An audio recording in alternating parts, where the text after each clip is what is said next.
Hello Libra, welcome to the Plaid Sheep Oracle. For this round of readings, I've been pulling a card from the Urban Crow Oracle and using that as a basis for the reading. Now the card that you got, Scavenge. And I feel like these readings have sort of been, I kind of use the word hijacked in my mind by spirit in order to send the same message out over and over again with slightly different flavors, but essentially the same theme is running through all of the sign readings.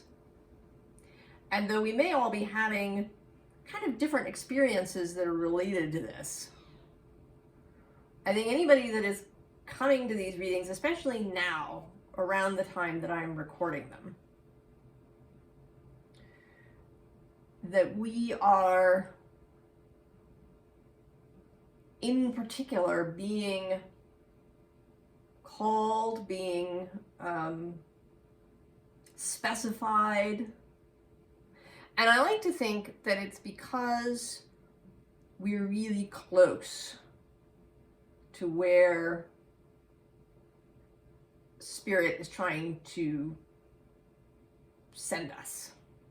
That we're just so close that we can touch it. And our fellowship, our guides, our helpers, whatever words you choose, God,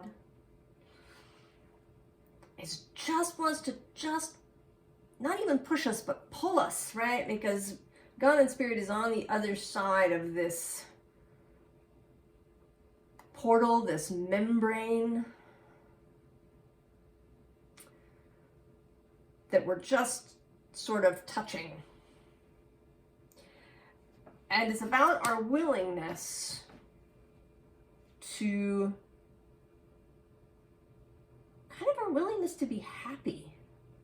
I mean, and I don't mean, you know, kind of in a superficial way.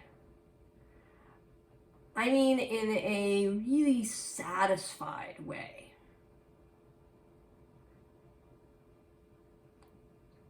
Really feeling a connection to earth, to spirit, to one another.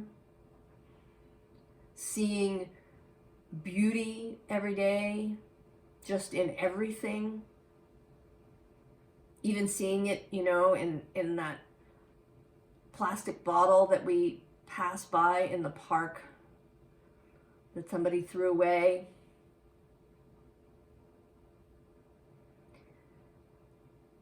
But we are resisting this.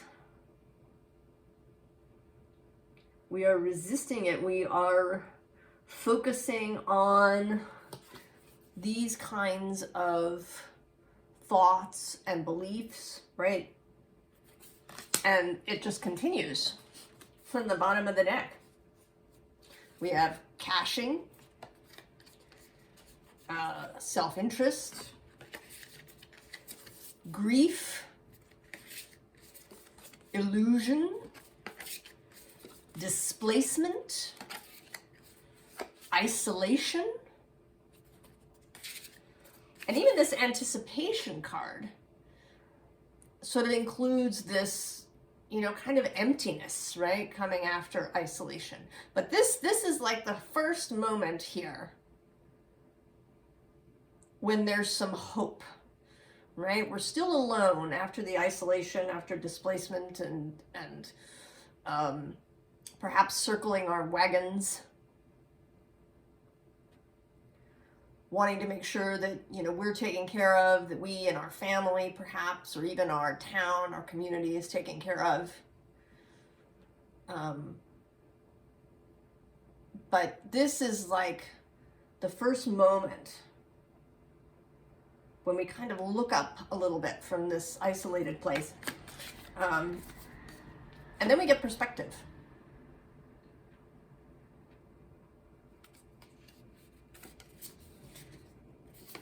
and then night. And sometimes things are revealed, aren't they, in the night? When a lot of the world settles into quiet. And it's true that sometimes fear can come up in the night. Right, in the hour of the wolf. But also clarity can sometimes come in that moment, right? We wake up from a dream and we think, that's the answer. And then we get gifts, which was Taurus's card. And even then this, right, this card, which is about survival, right, shows these sort of two different characters who might have an adversarial relationship, perhaps, but they're just kind of hanging out here together.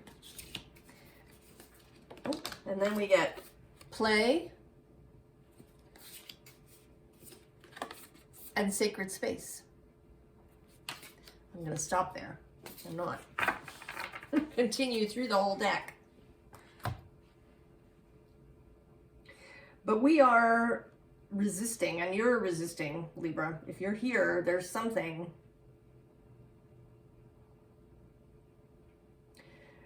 You know, Venus has really been present for me, both in this whole, right, mostly this whole last year. Venus is my soul dispositor. I'll put a link in the description box about that has a little article about dispositorship in astrology. But it means essentially that everything in my chart is influenced by Venus, because she is at home in Taurus in my chart. And all the other planets in one way or another look to her. So this idea of, you know, Venus in her most exalted way of abundance and love and joy for all things. And you, Libra, as Taurus was yesterday when I did Taurus's reading, you are also Venus's home, Venus's daytime home, traditionally. So this idea of affluence, that resources and energy and love can flow unfettered through the world if we are willing to allow it and to face that way, to embrace that. So you begin here with this Five of Cups energy. And in this card we see that's Arthur there with his spilled cups, and then Guinevere and Lancelot who betrayed him. So grief, betrayal, anger, loss.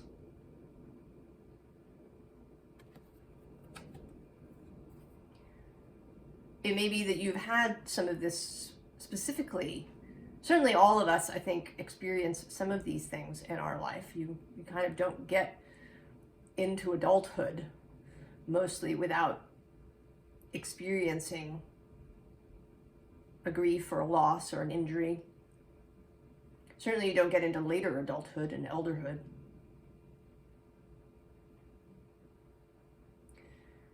And in our culture, we kind of, there's this, you know, our culture is filled with all these contradictions. You know, we revere,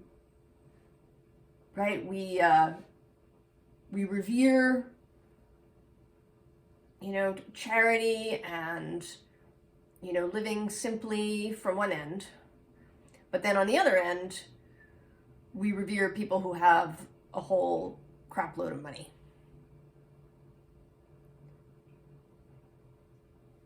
We say we like modesty and, you know, not tooting your own horn and, you know, being humble and all of these things. But then on the other hand, we revere people who, you know, do toot their own horn and really shine a spotlight on themselves in a really grand way.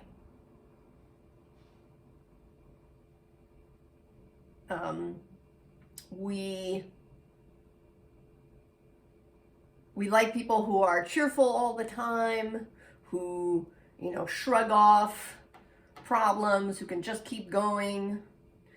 But at the same time, you know, we have a whole ton of, you know, love songs about loss and grief and betrayal.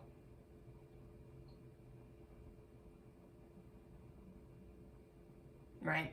And I imagine that it's those songs actually that end up higher on the charts.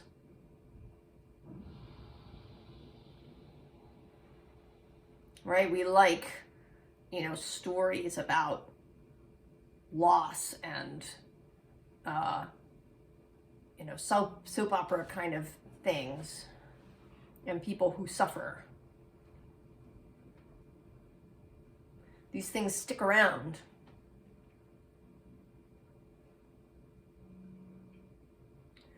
So I think that we, you know, and of course, right, if it bleeds, it leads.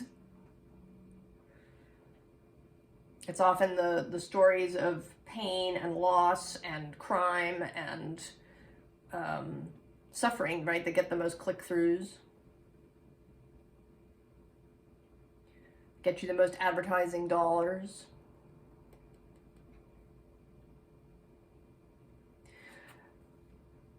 It also feels, I think, safer, right, to remember the difficulties. Right? If you want to be safe, you got to keep looking out for the danger. Right? That seems logical. Right? We talk about that as an evolutionary advantage. That's why we, you know, have this brain that defaults to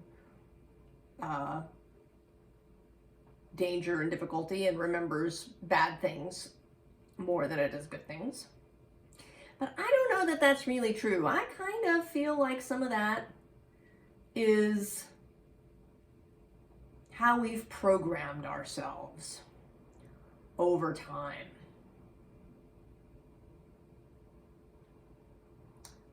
I think that many of the things that we think of as just biological imperatives are actually programming that began, you know, 10,000 years ago.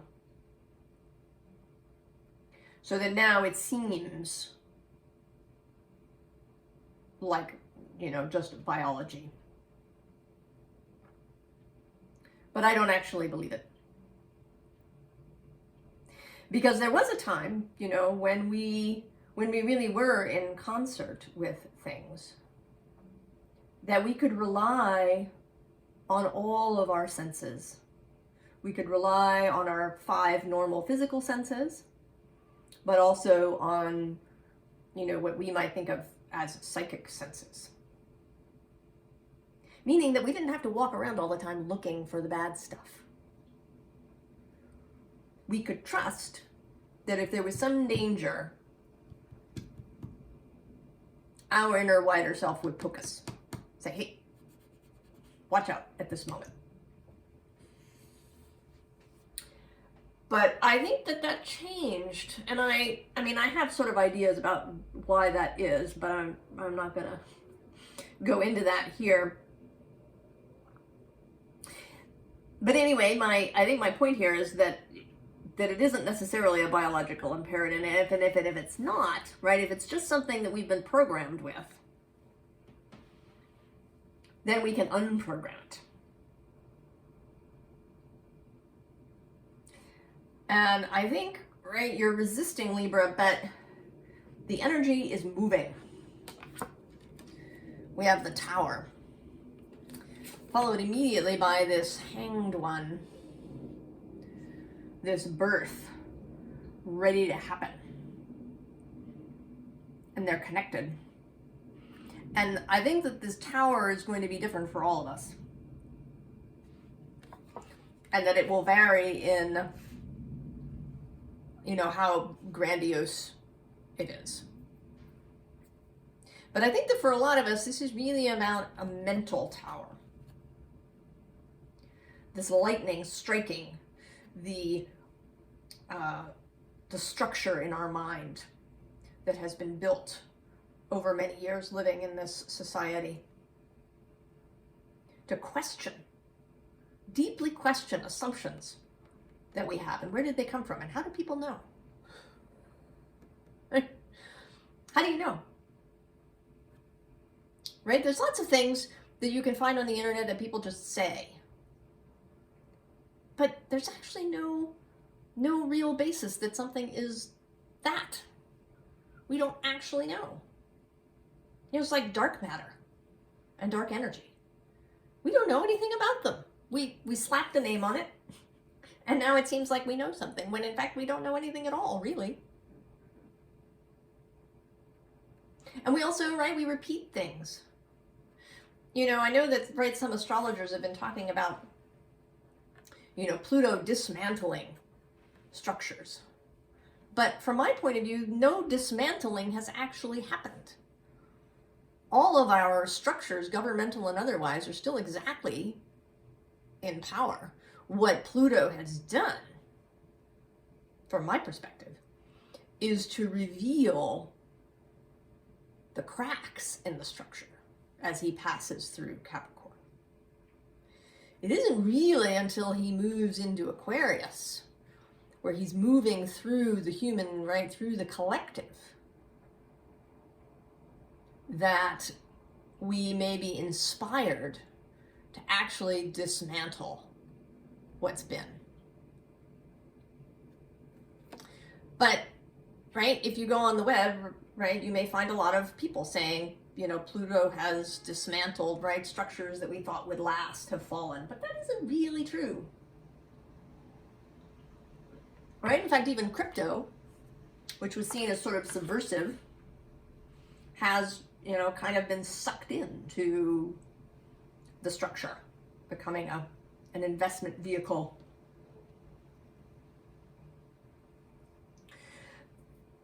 So people often, right, repeat things without really necessarily examining what those things are based on. So I feel like this tower is energy, perhaps this reading, among other things, stuff you've read, people you've talked to, that are breaking up the structure that exists in your mind. The intellectual building that's been, you know, under construction since you came out of the womb. And then once, right, you pass through this Hanged One and there's birth, you get the Ace of Wands. New inspiration. New inspiration.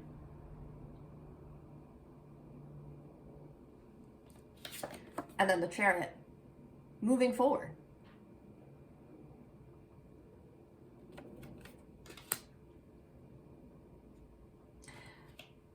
And interestingly, right, these aren't horses, right? They're lions.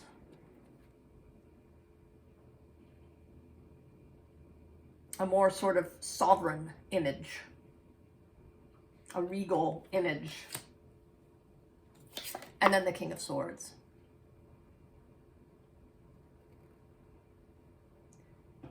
Clarity. New, right, intellect that is not encumbered by, you know, these sorts of societal and structural assumptions. Right, we go from this, you know, tower. Right, there's some religious stuff here, there's some governmental stuff here, there's the corporate glass tower at the top.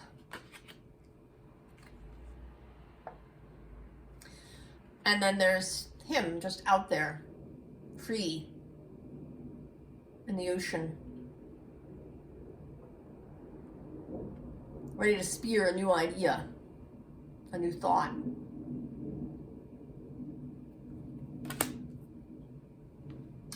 And then, of course, the Fool. Following the rainbow.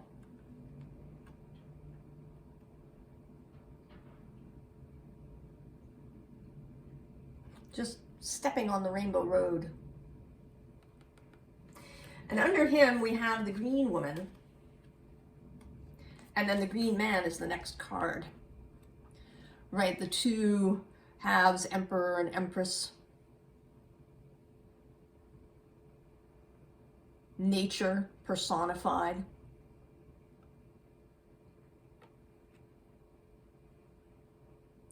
Right, in pagan circles, right, Beltane is often seen, right, as the marriage of the god and the goddess.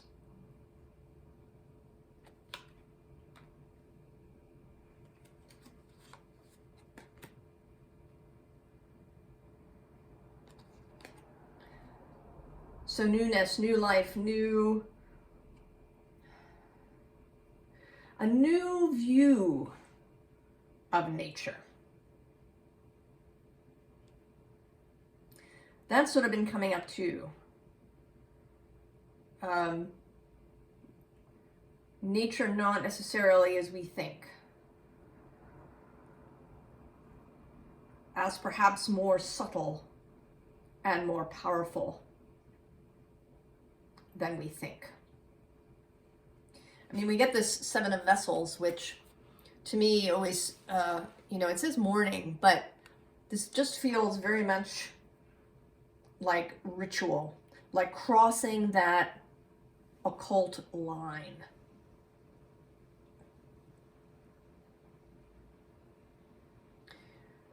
We do these practices, yeah, maybe we read tarot, we do meditation, and then we just walk off into the rest of our day, right? And it can be a challenge to carry that energy of the other world being right here and now into the practical aspects of our day. Right? We get caught up in the machine, of answering our emails and, getting on public transportation or driving through traffic or, and our brain, which, is very good at automated action, which is very useful, right? You want to not have to think about how to tie your shoes or how to brush your teeth or to, lock the door when you leave. It's kind of nice to have things on autopilot, but there's a price. And that's that we can slip into this modernist, materialist view and just start operating only from there, right, in our regular day, just because we're so used to it.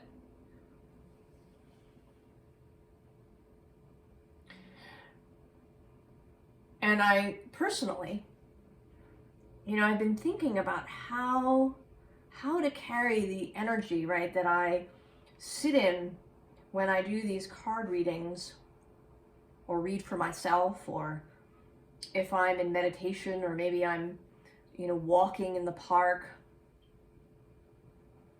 How do I sort of carry that with me wherever I go so that I don't slip back into these old modes of operating?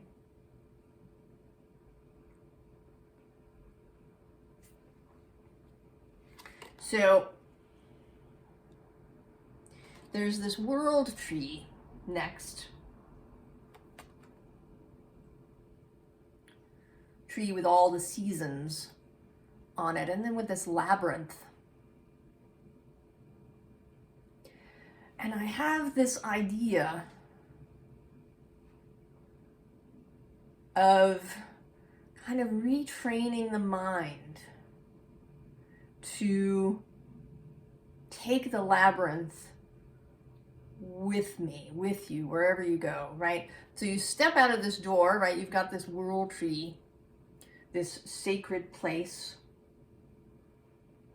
that perhaps exists, you know, in much of your home, or perhaps it's only in one room in your home. And then there's this door out into the world, but the labyrinth is there. So how to retrain oneself to walk through the world in this space of knowing that the other world is there, that we are constantly in touch with this place, with the everyone, where we connect to one another, that it is possible to move through the world in this way, to see beauty everywhere, wherever we go, to practice seeing things anew with divine eyes and with the eyes of love, with a loving gaze.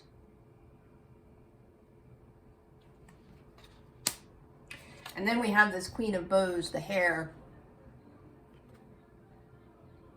and she embodies this. Yeah, she's moving there, the moon behind her.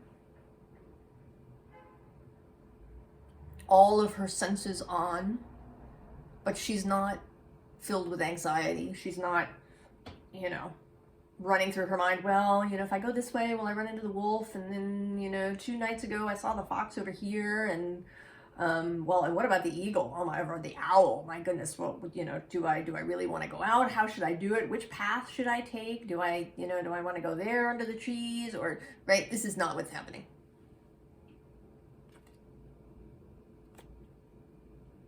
She knows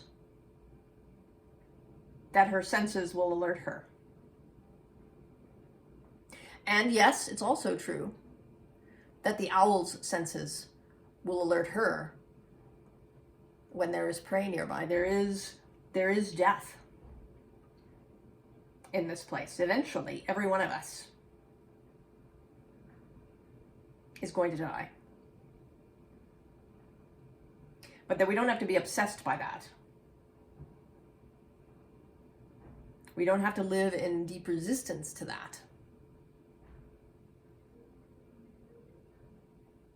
And that between the time of now and that moment, that we can live in joy, live our best life, live really enjoying being here. Really just, right, enjoying this life. We get the Chariot again. There she goes.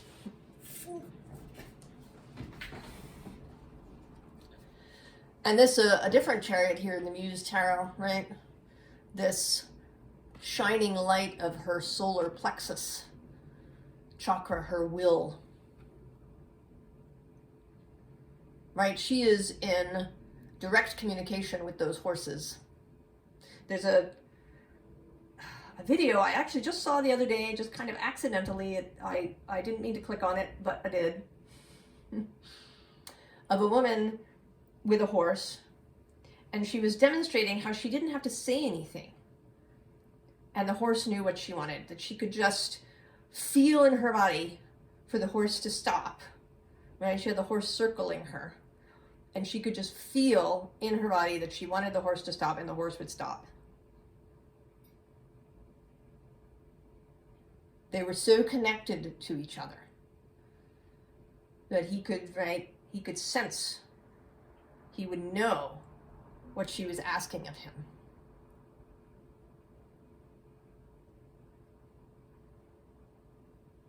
And we have this ability within us. Right? We are animals like the horse. We just have a whole bunch of other crap cluttering up our minds. We have all of this 10 of Wands, 10 of Inspiration laboring that we do, and then this Eight of Voices mental imprisoning that we do to ourselves. And what's being asked of us, there's, right, these next three cards are, this is my following the guidance of spirit, right? As this, right, here's spirit, right? And that, you know, this hand is going to lower so this figure, you, can step off in just the right place. And then we have this Three of Inspiration, right? Ready to, you know, and I don't see her, right, as stepping over this gap now. Sometimes I do. But right now I see her as knocking over this domino. She doesn't even have to cross, right? She can just tip this domino over and the whole thing will lay out beautifully. And then this of following the flowers, right? Following the floral road. Following the path of beauty, the path of Venus, the path of love, Libra. You are the sign of relationship and beauty and harmony. And it's not even about finding those things in others, but about finding them within yourself. And when you find that inner beauty, that inner joy, that inner love, then you can just, you know, give it to other people freely. Because you know, right, there's this endless stream of flowers.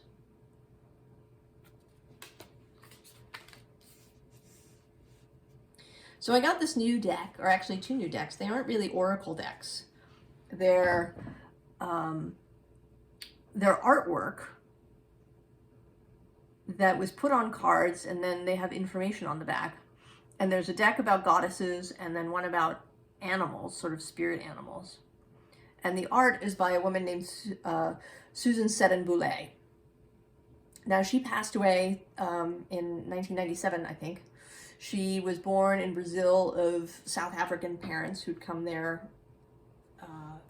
They were sort of farmers, I guess, although initially on a large scale.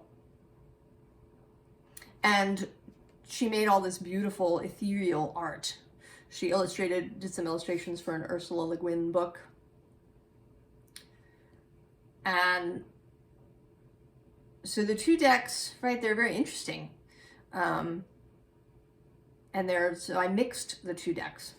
And the card that came up underneath is Changing Woman. And she is, right, she's Native American here in the southwestern United States. Now the card says, and you could certainly go and look this up for yourself, but Changing Woman received her name because she can change at will from a baby to a girl to a young woman to an old woman and then back again. So the ability to see things from all different perspectives and to go back, right, and maybe undo things that we learned in childhood. Right, just the ability to change. Then we have Isis and Osiris. Love, loyalty, resurrection. Right, she gathered all of his parts and brought him back to life. Currently, right, there are asteroids, Isis and Osiris, and Horus, their son. All three are in Virgo. Although I'm not sure about Horus. He moves faster. He might be in Libra already.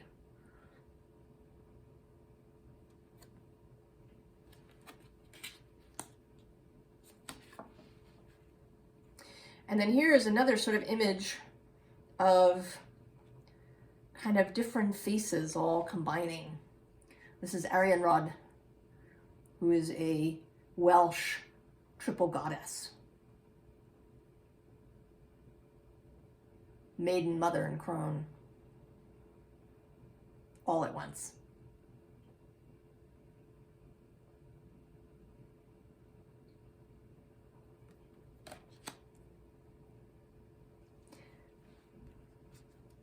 And then we have the spirit of bear.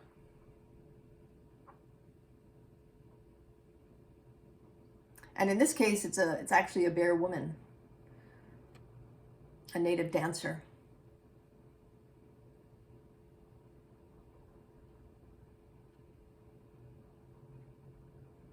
And bears are about healing, right? And strength.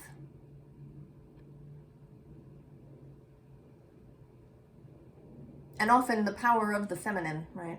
It's the mother bear who is often invoked. And here it is a bear medicine woman.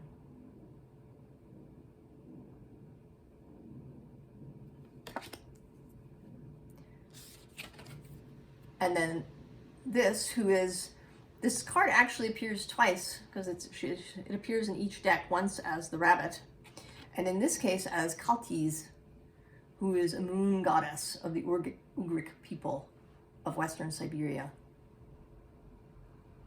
A shape-shifting goddess of fertility, a supporter of women in childbirth.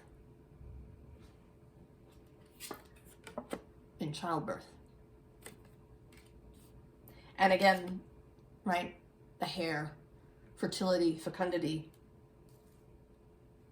And the dark side of hair, right, is fear.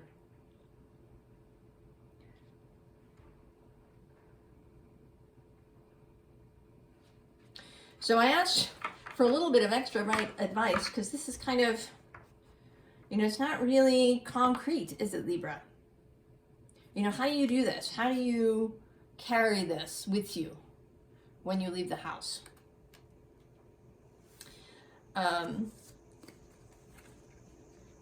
The cards that came up underneath is this rain fecundity card.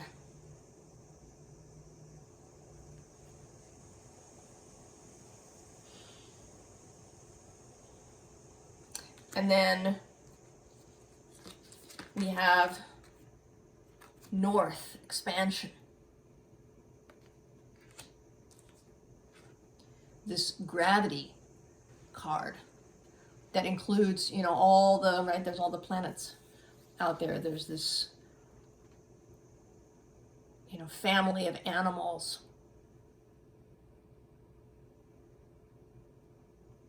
And Spirit here is sort of trying to lift you up, Libra. And then the plants card.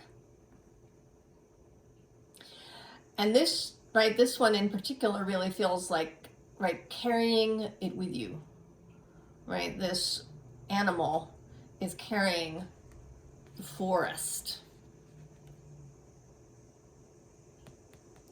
carrying the tree.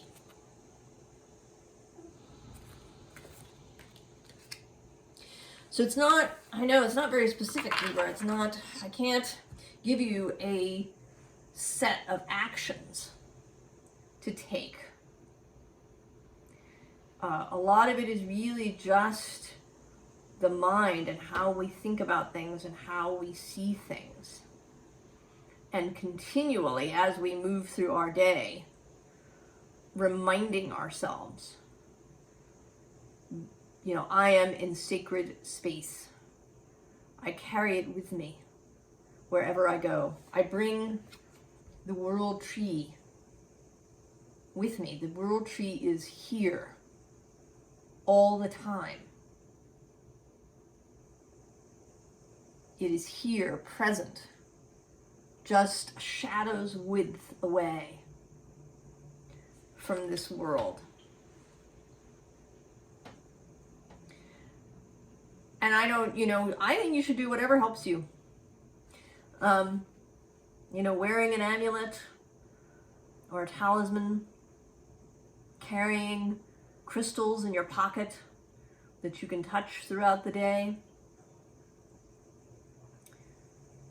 Maybe making yourself tea or a different kind of beverage that you take with you or drink with you during the day that is a reminder. I feel like employing your senses, your bodily senses, is what will help you, right? Will be a physical touch, like a touchstone, right? For remembering that things are not necessarily as we see them. That we can be changing woman.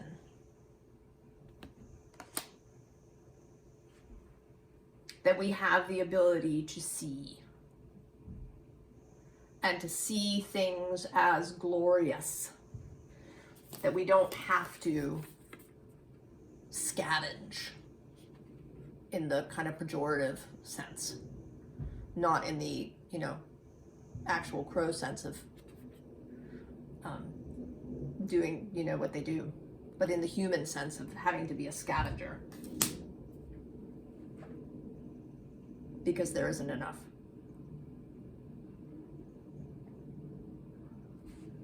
So Libra, that was kind of long. I think this is the longest reading I've done.